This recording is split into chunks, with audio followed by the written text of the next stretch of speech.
Então, vamos começando aqui, meus irmãos, em Mateus 9, 25, 26, em que diz assim: E logo que o povo foi posto fora, entrou Yeshua e pegou-lhe na mão, e a menina que estava morta levantou-se, e espalhou-se aquela notícia por todo aquele país. Yeshua aqui, meus irmãos, está ressuscitando uma menina, que ela já estava morta. E Yeshua, então, meus irmãos, como a manifestação visível de Adonai, ele estava aqui manifestando a sua bondade. Louvado seja Deus. Mas nós podemos observar também, meus irmãos, louvado seja o nome do Eterno, que Yeshua, ele diz aqui em Apocalipse 1, aleluia, diz assim a palavra de Deus, verso 17, João escreve: E eu, quando o vi, quando o João vê Yeshua em corpo de glória, ali na ilha de Patmos, caí a seus pés como morto. E ele, Yeshua, pôs sobre mim a sua destra, dizendo-me: Não temas, eu sou o primeiro e o último. E o que vive fui morto, mas eis aqui estou vivo para todo sempre. Amém. E tenho as chaves da morte e do inferno. Então, Yeshua, meus irmãos, ele declara nas Escrituras Sagradas que é ele quem tem as chaves da morte e do inferno. E nós vemos aqui que Yeshua manifestou exatamente que ele tem essa chave quando ele tira aquela menina da morte e traz ressuscitada para seus pais. E nós vamos ver também aqui, meus irmãos, que o Eterno, ele tem esse poder em 1 Samuel, capítulo 2, no verso 6, que diz assim: O Eterno é o que tira a vida e a dá, faz descer a sepultura e faz tornar a subir dela. Nós vemos que o próprio Eterno, meus irmãos, permitiu que Lázaro descesse a sepultura ali em João capítulo 11, e Yeshua ordenou que aquele homem morto há 4 dias se levantasse da sepultura, e ele veio enrolado ainda em panos, ressuscitado para fora. Louvado seja Deus. Deuteronômio 32, 39, a Torá diz, meus irmãos: Vede agora que eu sou, e mais nenhum Deus há além de mim. Eu mato e eu faço viver. Eu firo e eu saro. E ninguém há que escape da minha mão. Então, meus amados e queridos irmãos, nós vemos que o Eterno aqui diz que quando ocorre alguma morte, é acreditado, ele diz, é ele quem opera. Mas também quando ocorre alguma cura, é ele que faz também. Quem fere é ele, quem sara é ele. E ninguém pode escapar da sua mão. Vamos também contemplar aqui, meus irmãos, no texto de Isaías, capítulo 45, meus irmãos, e a gente vê, meus irmãos, que essas palavras aqui que estão sendo ministradas é contrária ao que muita gente prega, meus irmãos, que fala que Deus é somente bom e que Deus não faz o mal. Mas nós vamos ver aqui em Isaías 45, 7, que ele é o Todo-Poderoso, ele faz aquilo que ele bem entender, meus irmãos. Diz assim, irmão, Isaías 45, 7. Eu formo a luz e crio as trevas, e eu faço a paz e crio o mal.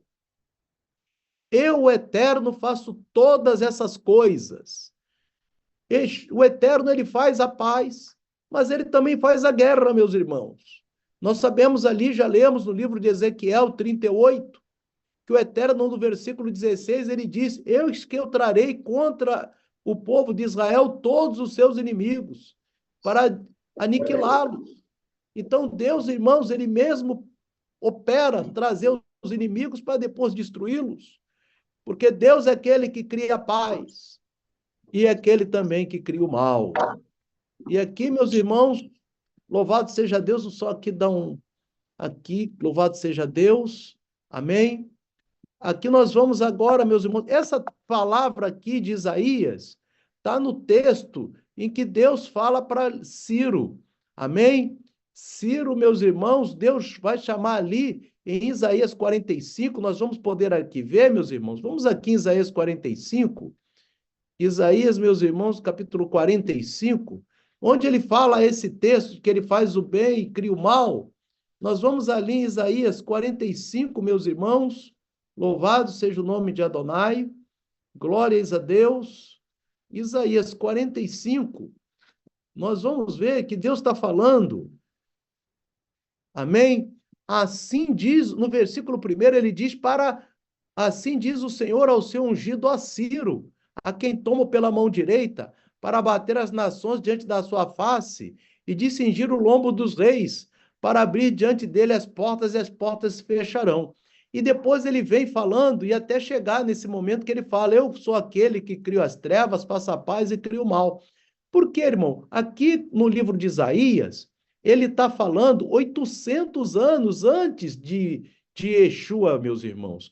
E Ciro só ia nascer 250 anos depois. Então, o Eterno está falando de um homem que nem nascido estava.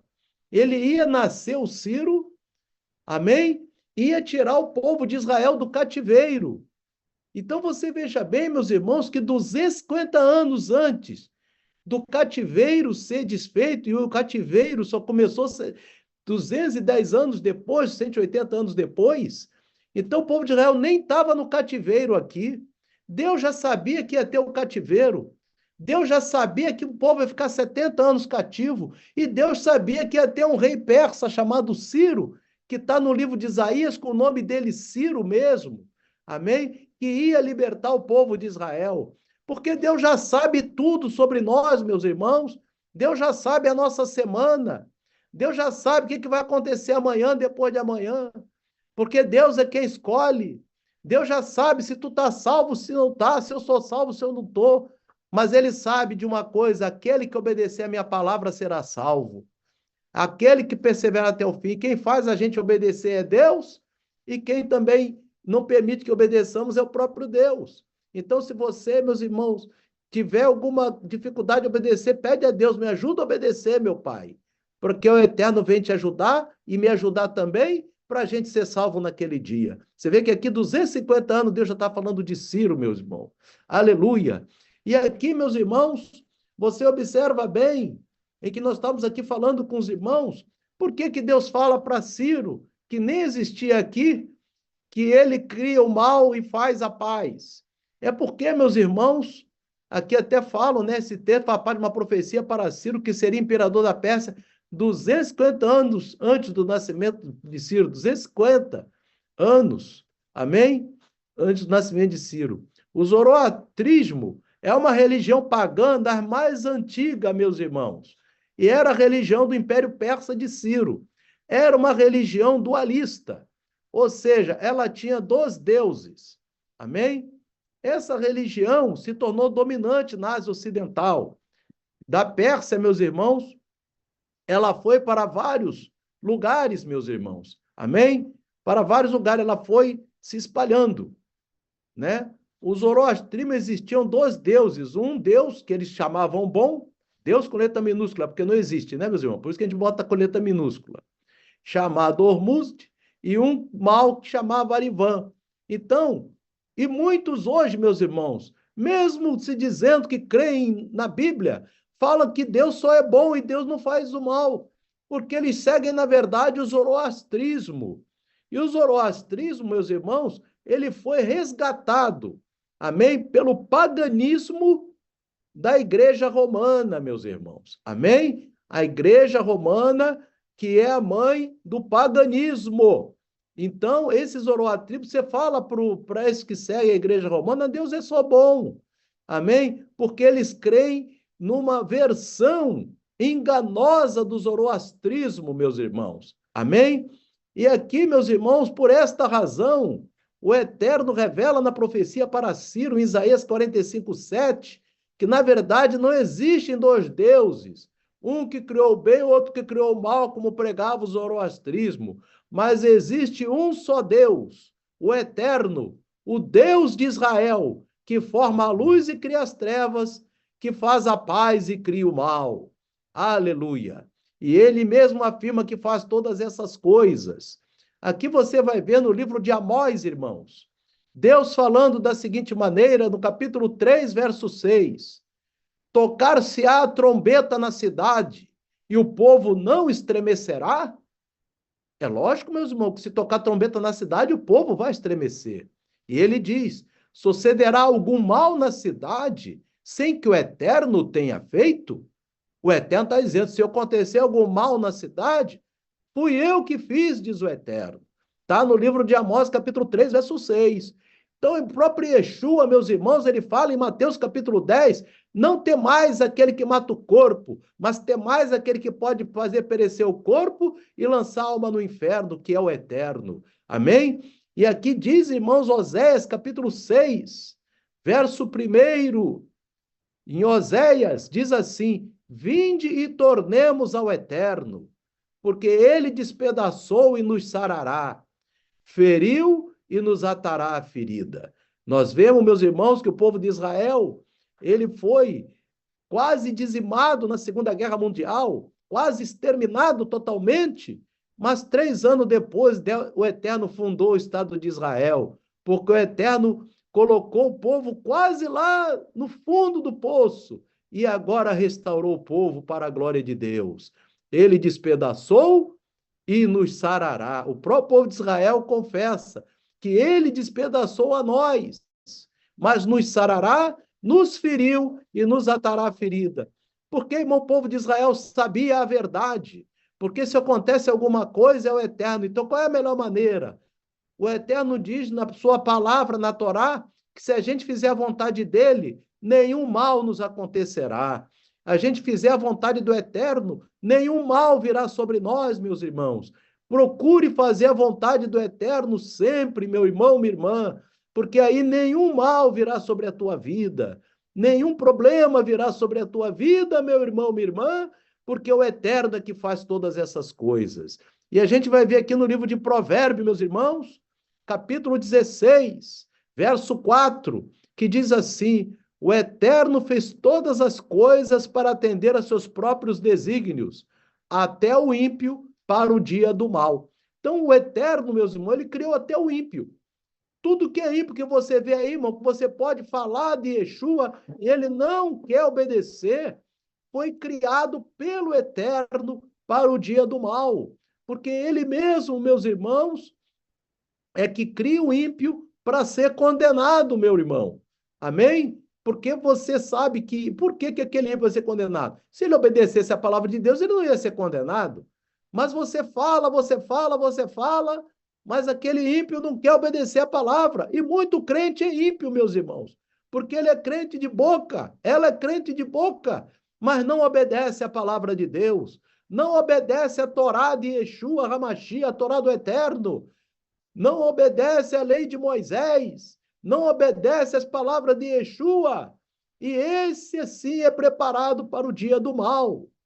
E aqui nós vemos, meus irmãos, também em Romanos, capítulo 9, verso 20 a 23, o apóstolo Paulo escreve, meus irmãos: mas, ó homem, quem és tu que a Deus replicas? Porventura a coisa formada dirá ao que a formou: por que me fizeste assim? Então, Paulo está dizendo: quem é você, homem, ser humano, que cada um de nós é algo tão insignificante para Deus? E ele diz assim: quem é você para dizer ao Eterno: por que me fizeste assim? Quer dizer, botar a culpa no Eterno. Diz assim o apóstolo Paulo no verso seguinte: ou não tem o oleiro poder sobre o barro para da mesma massa fazer um vaso para honra e outro para desonra? Deus, ele faz um vaso para honra. Por exemplo, meus irmãos, o profeta Jeremias, Deus diz ali em Jeremias 1 que conhecia Jeremias no ventre da mãe dele. Jeremias, irmãos, o Eterno diz para Jeremias que ele acompanhou Jeremias sendo entretecido no ventre da mãe, sendo formado. Por quê, irmão? Deus criou Jeremias para ser um grande vaso de honra. um grande profeta, meus irmãos, um grande homem de Deus. Mas o mesmo Deus também criou, meus irmãos, Caifás, que era o sumo sacerdote, que levou Yeshua para o Calvário. Aquele sumo sacerdote, Caifás, foi criado para a desonra. Um homem ímpio, um homem maligno, que na hora de julgar, julgou Yeshua para ser condenado. Então, o Caifás foi criado para ir para o inferno, meus irmãos, onde ele está queimando agora. E ali o profeta Jeremias foi criado para o céu. Aleluia! Porque do mesmo massa, o Eterno fez um vaso de honra e outro para desonra. E o apóstolo Paulo continua aqui, meus irmãos. E que direis? Se Deus, querendo mostrar a sua ira e dar a conhecer o seu poder, suportou com muita paciência os vasos da ira preparados para a perdição. Então, o Eterno, irmão, preparou os vasos da ira para a perdição. Você vê, meus irmãos, quantas pessoas defendem causas malignas, causas que são contrárias à palavra de Deus, como defendem o aborto, defendem tantas coisas malignas, meus irmãos, que estão aí, são vasos da ira, criados para a perdição eterna. Mas também, ele diz aqui, que também desce a conhecer as riquezas da sua glória, nos vasos de misericórdia, que para a glória já dantes preparou. Quem são os vasos de misericórdia? É aquele, meu irmão, que tem misericórdia do próximo. É aquele que não fala mal do próximo. É aquele que ora pelo próximo. É aquele que ama o próximo como a si mesmo. Esse foi preparado para a glória, para a qual dantes Deus preparou, meus irmãos. Então, aquele outro, meus irmãos, que odeia o próximo, que odeia, meus irmãos, até um feto. Aquela pessoa foi criado para a perdição. Mas aquele que tem misericórdia do próximo, meu irmão, esse foi preparado para a vida eterna. Porque quem que faz essas coisas? É Deus que preparou o vaso da ira e Deus preparou o vaso da misericórdia. E aqui nós vamos ver, irmãos, também, na primeira carta de Pedro, capítulo 2, verso 6, diz assim, irmãos: por isso também o apóstolo Pedro, olha só, irmão, nós estamos aqui tratando, vimos profetas, vimos Torá, vimos agora o Yeshua falando, vimos agora o apóstolo Paulo, vimos agora o apóstolo Pedro, e o apóstolo Pedro fala em 1 Pedro, capítulo, meus irmãos, aqui 2, verso 6, ele diz assim: por isso também na escritura se contém, eis que ponho em Sião a pedra principal da esquina, eleita e preciosa, e quem nela crê não será confundido. Quem é a pedra, meus irmãos? É Yeshua. E assim para vós, os que credes, é preciosa. Mas para os rebeldes, a pedra que os edificadores reprovaram, essa foi a principal de esquina. É uma pedra de tropeço e rocha de escândalo para aqueles que tropeçam na palavra, sendo desobedientes, para o que também foram destinados, criados para isso. Então, eles foram desobedientes porque eles foram criados para serem desobedientes e não quiseram obedecer a palavra de Yeshua HaMashiach, meus irmãos, porque Yeshua é a pedra preciosa, meus irmãos amados, que nos trouxe a verdade, a palavra eterna. E muitos se rebelam contra a palavra de Yeshua HaMashiach. Qualquer vírgula que Yeshua falou, meus irmãos, é a pura realidade, meus irmãos. Aqui também nós vamos ver em livro de Lamentações, capítulo 3, irmãos, verso 38, diz assim: porventura, da boca do Altíssimo não sai tanto o mal como o bem? Porque, meus irmãos, da boca de Deus sai tanto o juízo como também a misericórdia. Da boca de Deus sai a nossa cura, da boca de Deus sai a nossa bênção, da boca de Deus sai a misericórdia, ainda que muitas vezes, meus irmãos, pareça longe, mas ela está mais perto, a misericórdia de nós, porque Deus, ele tem prazer em abençoar aquele que obedece a sua palavra, meus irmãos. E aqui você vai ver no livro de Jó, meus irmãos, capítulo 5, verso 17 e 18, estamos falando até de Jó, meus irmãos. Diz assim: eis que bem-aventurado é o homem a quem Deus repreende, Não desprezes, pois, a correção do Todo-Poderoso, porque ele faz a chaga e ele mesmo a liga, ele fere e as suas mãos curam. Irmão amado, quando houver uma repreensão de Deus sobre a tua vida, meu irmão, quando houver uma repreensão de Deus sobre sua vida, minha irmã, jamais, nunca venha murmurar nem 1 milímetro de segundo sequer, nem 1 milésimo de segundo. Mas você não pode murmurar, mas deve aceitar aquela correção para obedecer a palavra do Eterno, porque se desobediente fores, ele vai fazer a chaga, mas se voltar à obediência, ele liga a chaga. Se for desobediente, ele fere, mas se voltar da desobediência, ele cura. Louvado seja Deus. Isaías 19:22, irmãos, diz assim, diz a palavra de Deus, e ferirá o Eterno ao Egito, ferirá e o curará, e converter-se-ão ao Eterno, e mover-se-á as suas orações, e os curará. No momento, meus irmãos, que o povo do Egito, no futuro, isso aqui é uma profecia futura, porque nós sabemos que no final, meus irmãos, da tribulação, o Egito não aceitará o anticristo e se prostrará diante de Adonai. E ali sabemos, irmãos, então, que eles se converterão ao Eterno, e o Eterno se moverá às suas orações. Porque hoje o Eterno não se move às orações do Egito, porque eles adoram um Deus que não existe. Amém? Um Deus pagão e de outras religiões. Mas quando eles se converteram ao Deus de Israel, ao Deus de Abraão, de Isaque e de Jacó, aí o Eterno se moverá quando eles orarem. Louvado seja Deus! Por isso que Deus ferirá o Egito e o curará, como está em Isaías 19:22.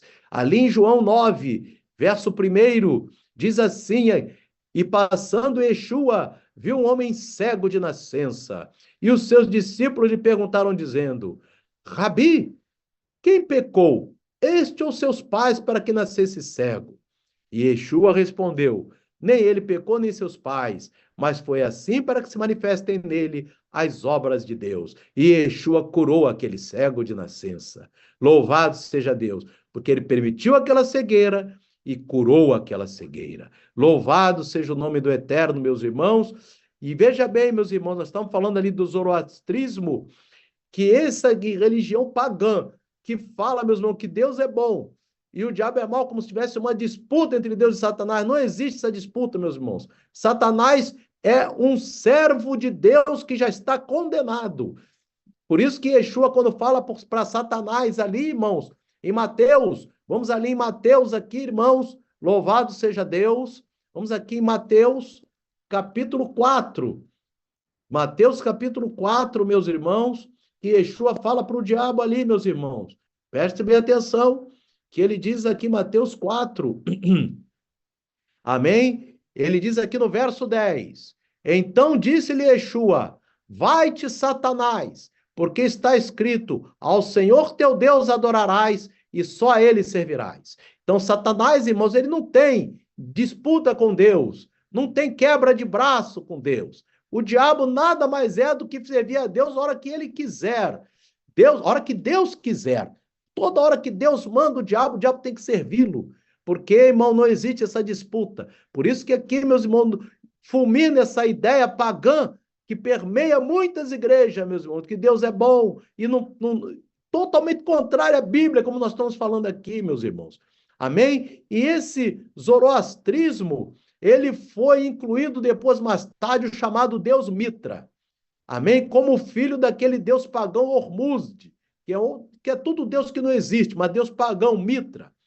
Então, na Wikipédia, meus irmãos, diz aqui que o ritual de iniciação da religião mitraica consistia em levar o neófito até o altar de Mitra, amarrado e vendado, onde o sacerdote oferecia a ele a coroa do mundo, colocando-a sobre a sua cabeça. O neófito deveria recusar a coroa e responder, Mitra é minha única coroa.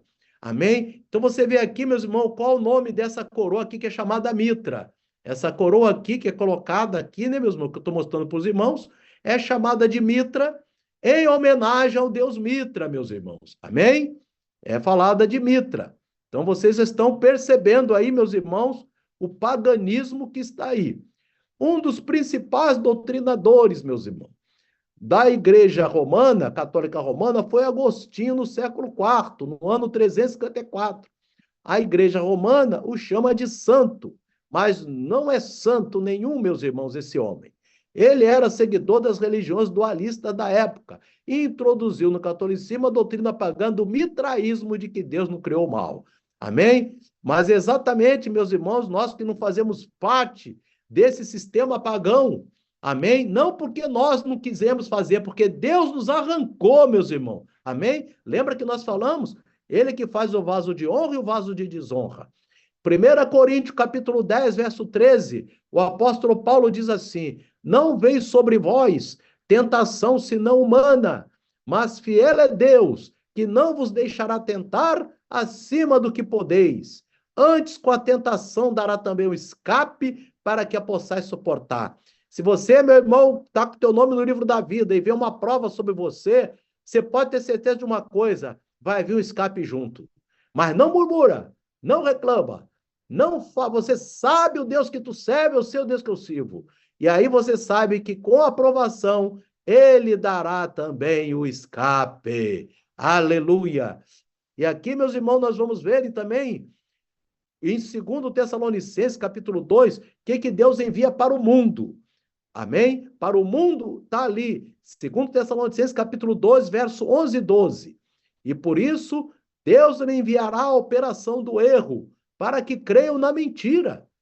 Ué, meu pai, Deus vai enviar a operação do erro para que creiam na mentira? Sim, está ali para que sejam julgados todos que não creram a verdade, antes tiveram prazer na iniquidade. Então, irmão, até a operação do erro, para que as pessoas creiam na mentira, Paulo diz, irmão, e está em todas as Bíblias, em todas as versões, que é Deus quem envia a operação do erro, meus irmãos. Amém? Quando vem alguma coisa maligna assim, que para convencer o povo, a pessoa pensa que é o diabo que está fazendo uma estratégia, mas quem está lá atrás, enviando a operação da mentira é Deus. Isso também tem respaldo, meus irmãos, no livro de 1 Reis, capítulo 22, irmãos. Quando o Eterno, ele vai ali no verso 19, ele diz assim, então ele disse, ouve, pois, a palavra do profeta Micaías, meus irmãos, que estava diante daquele rei ímpio Acabe, inimigo do profeta Elias. Amém? Micaías estava preso também porque era um homem fiel a Deus. Então aquele profeta veio na cara do rei e disse, ouve, pois, a palavra do Eterno, vê o Eterno assentado sobre o teu trono, e todo o exército do céu estava junto a ele, a sua mão direita e a sua esquerda. E disse o Eterno, quem induzirá Acabe para que suba e caia em Ramote de Gileade? E um dizia desta maneira e outro de outra. Então saiu um espírito e se apresentou diante do Eterno e disse, eu o induzirei. E o Eterno lhe disse, com quê? E disse aquele espírito, eu sairei e serei um espírito de mentira na boca de todos os seus profetas. E o Eterno disse, tu induzirás e ainda prevalecerás. Sai e faze assim. Agora, pois, eis que o Eterno, aí o profeta Micaías completa, eis que o Eterno pôs o espírito de mentira na boca de todos esses teus profetas, e o Eterno falou mal contra ti, contra o rei Acabe. E ali, meus irmãos, vocês vejam que quem induziu o espírito de mentira, o próprio profeta Micaías diz que foi o Eterno, no versículo 23. Por isso, meus irmãos, que quem nos traz a palavra da vida é aquilo que está escrito na Bíblia. Quando você chega na Bíblia, examina e se alimenta da Escritura Sagrada, é o Eterno que está te abençoando. O maior presente que Deus nos dá, irmão, é a Escritura Sagrada. Esse é o presente dos salvos, porque quantas pessoas estão induzindo aí espírito de engano e é o Eterno mesmo que está botando as pessoas para ser enganada, como diz em 1 Reis, como diz também aqui o apóstolo Paulo em 2 Tessalonicenses, e como dizem outros tantos textos da Bíblia, meus irmãos. Amém? Que a gente acabou de ouvir aqui, livro de Jó, livro de Romanos, tantos livros que nós meditamos, Torá, Deuteronômio, Amós, Isaías, tantos livros que nós lemos aqui hoje, meus irmãos, 1 Reis. Então, meus irmãos, que o Espírito Santo fala ao coração do amado, irmão, se humilhe diante de Deus, como eu também, quando eu falo para você, eu estou falando para mim. Nos humilhemos perante Deus e nos curvemos diante de seus mandamentos, porque quando você vence um pecado, é porque o próprio Deus está te mandando, te abençoando para a salvação eterna. Quando você é derrotado, meu irmão, minha irmã, é que você está tendo um impedimento, meus irmãos. Que cada um de nós possa fazer a vontade de Deus, e Ele afastará de nós toda ira e toda praga, inclusive qualquer maldição que alguém se levante contra nós. Se você estiver fazendo a vontade de Deus, aquela maldição nem chega perto da tua vida. Faça a vontade de Deus sempre. Examine as Escrituras. Amém e amém.